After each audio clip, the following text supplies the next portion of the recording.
حضرت آدم علیہ السلام وہ پہلے انسان ہیں جن سے دنیا میں بسنے والے انسانوں کی ابتدا ہوئی ہے۔ اللہ تعالیٰ نے ان کا خمیر تیار کرنے سے پہلے فرشتوں سے کہا، عنقریب میں مٹی سے ایک مخلوق پیدا کرنے والا ہوں جسے زمین میں ہمارے خلافت کا شرف حاصل ہوگا۔ چنانچہ حضرت آدم علیہ السلام کا خمیر مٹی سے گوندا گیا، پھر اللہ تعالیٰ نے اس میں روح پھونک دی تو دیکھتے ہی وہ زندہ انسان بن گئے۔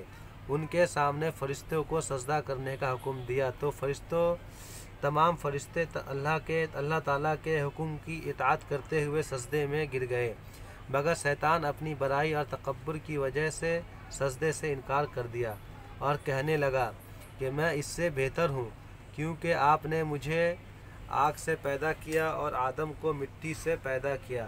اس طرح شیطان ہمیشہ کے لیے اللہ تعالیٰ کی لعنت کا مستحق بن گیا۔ پھر اس وقت سے وہ حضرت آدم علیہ السلام کی اور ان کی اولاد کا دشمن ہے۔ اللہ تعالیٰ کی قدرت۔ کھجور میں اللہ تعالیٰ کی قدرت۔ کھجور ایک عمدہ قسم کا پھل ہے۔ ابتدائی میں وہ نہایت ہی کمزور حالت میں ہوتی ہے۔ اللہ تعالیٰ نے اپنی حکمت سے اس طرح بنایا ہے کہ ایک دوسرے سے ملی ہوئی ہوتی ہے۔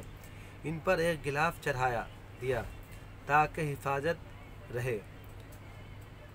پھر جب وہ پختہ اور کامل ہو جاتی ہے تو آہستہ آہستہ وہ غلاف چھٹ کر پھل ظاہر ہونے لگتا ہے اور پھر وہ ہوا اور سردی گرمی بھی برداشت کرنے لگتی ہے۔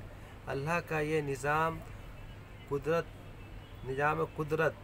تمام درختوں، پھلوں اور پھولوں میں کار فرما ہے۔ اسلام کی بنیاد۔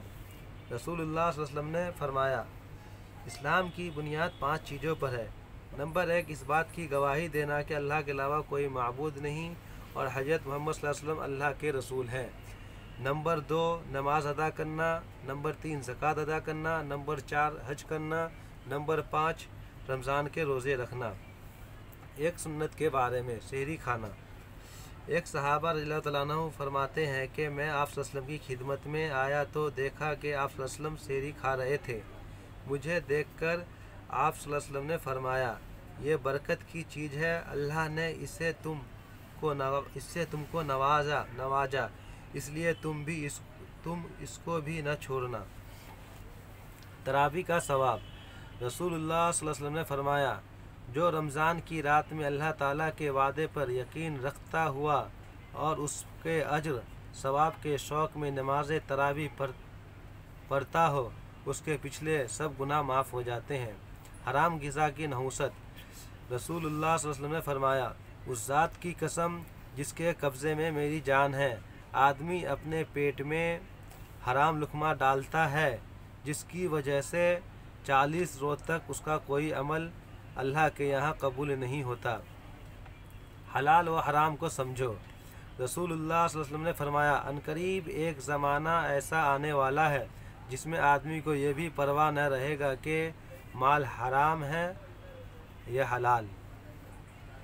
آخرت کے بارے میں، ہر ایک کو اعمال نامہ دیا جائے گا۔ قرآن میں اللہ تعالیٰ فرماتا ہے، اعمال کا رجسٹر سامنے رکھ دیا جائے گا تو اس وقت تم مجرموں کو دیکھو گے کہ وہ لوگ ان کے اعمال ناموں میں لکھی ہوئی چیزوں سے ڈر رہے ہوں گے اور افسوس سے کہہ رہے ہوں گے کہ ہائے ہماری کم بختی، یہ کیسا رجسٹر ہے جس نے نہ کوئی چھوٹا عمل چھوڑا اور نہ بڑا عمل چھوڑا، سب اس میں محفوظ ہے۔ قرآن سے ہر مرض کے لیے شفا۔ قرآن میں اللہ تعالیٰ فرماتا ہے، وَنُنَزِّلُ مِنَ الْقُرْآنِ مَا هُوَ شِفَاءٌ وَرَحْمَةٌ لِّلْمُؤْمِنِينَ۔ ترجمہ، ہم قرآن میں ایسی چیز نازل کرتے ہیں جو انسانوں کے حق میں شفا اور رحمت ہے۔ قرآن کی نصیحت۔ قرآن میں اللہ تعالیٰ فرماتا ہے، اللہ کے سوا کسی کی عبادت نہ کرو، والدین کے ساتھ اچھا سلوک کرو، رشتہ داروں، یتیموں اور مسکینوں کے ساتھ بھی اچھا برتاؤ کرو، لوگوں سے خوش اخلاقی کے ساتھ برتاؤ کرو، نماز قائم کرو اور زکوٰۃ ادا کرو۔